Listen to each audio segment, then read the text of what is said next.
Pak Herman, Kementerian SDM kan telah menerbitkan aturan baru ya Pak terkait PLTS atap dengan sistem kuota. Artinya para pengusaha ini akan mengembangkan PLTS atap harus meminta izin ke PLN Pak. Nah hal ini berkaitan dengan kondisi kapasitas listrik nasional yang mungkin masih over pasca pandemi. Bagaimana Anda melihat aturan ini Pak Herman, silakan.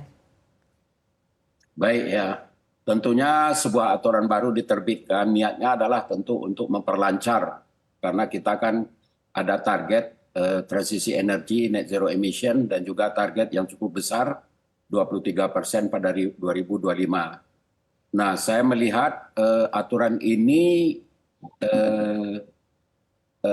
walaupun tujuannya demikian, tetapi dengan adanya kuota tentu akan ditentukan berapa sih kuota itu yang akan diberikan. Gitu. Apalagi nanti kan kuotanya itu diusulkan oleh IUPTLU, PLN atau perusahaan-perusahaan yang punya izin penyediaan listrik untuk umum.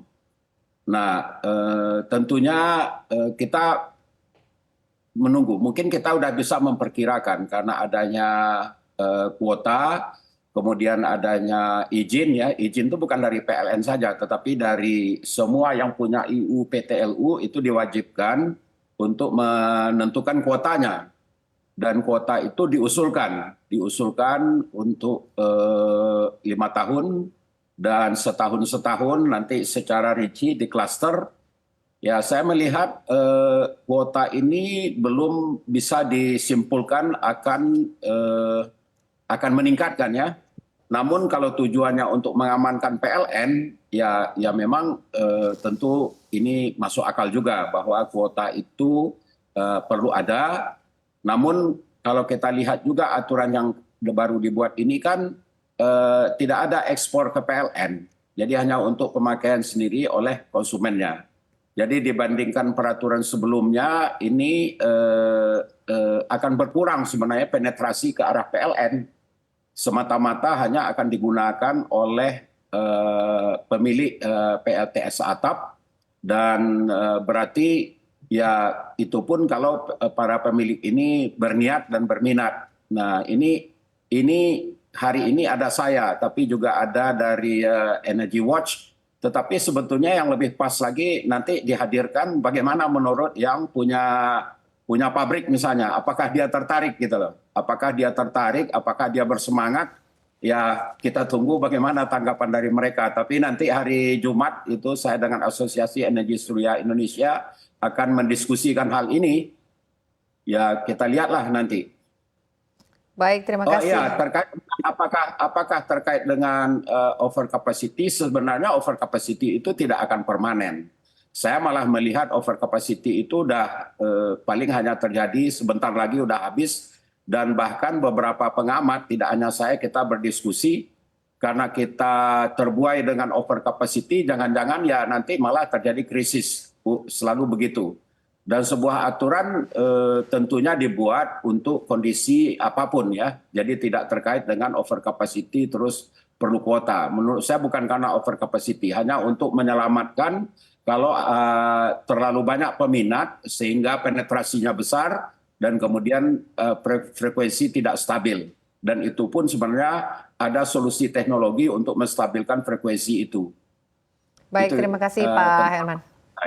Baik, terima kasih. Saya ingin ke Mas Demas. Mas Demas, menanggapi apa yang disampaikan oleh Pak Herman ya. Tadi Pak Herman menyampaikan bahwa sebetulnya kalau aturan ini kan diterbitkan tujuannya harus bisa berlaku di setiap masa, artinya di setiap waktu. Over capacity ini artinya kan tidak akan berlangsung permanen. Nah, bagaimana Anda melihat Pak terkait dengan aturan dari PLTS atap ini? Ya Mbak Sinta, ini tadi menanggapi Pak Herman juga ya, kalau kami dari Energy Watch melihat bagaimana kondisi saat ini memang oversupply yang perlu tahu. Ketika kelebihan oversupply rata-rata di 3 triliun ya per tahun, apalagi kalau kita berbicara PLTS atap, ini perlu ada yang namanya spin reserve atau backup karena sifatnya intermittent, jadi itu ada tambahan kurang lebih kira-kira jadi setiap 1 giganya itu 3,5 triliun per tahun. Nah, sebenarnya kalau kami dari Energy Watch melihat revisi Permen SDM nomor 26 tahun 2021 ini merupakan hal yang ditunggu-tunggu karena memang yang paling relevan saat ini.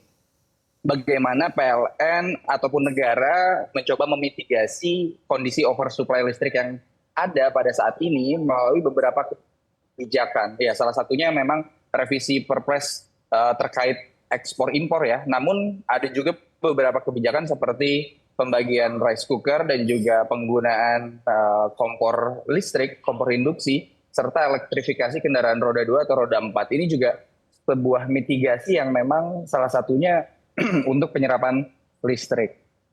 Nah, kenapa ini jadi ditunggu-tunggu? Karena sebenarnya win-win juga Mbak Sinta. Bagaimana masyarakat akan lebih jelas dalam, kalau kita berbicara PLTS atap kan artinya masyarakat golongan mampu ya. Bagaimana masyarakat bisa mendapat kejelasan untuk memasang PLTS atap.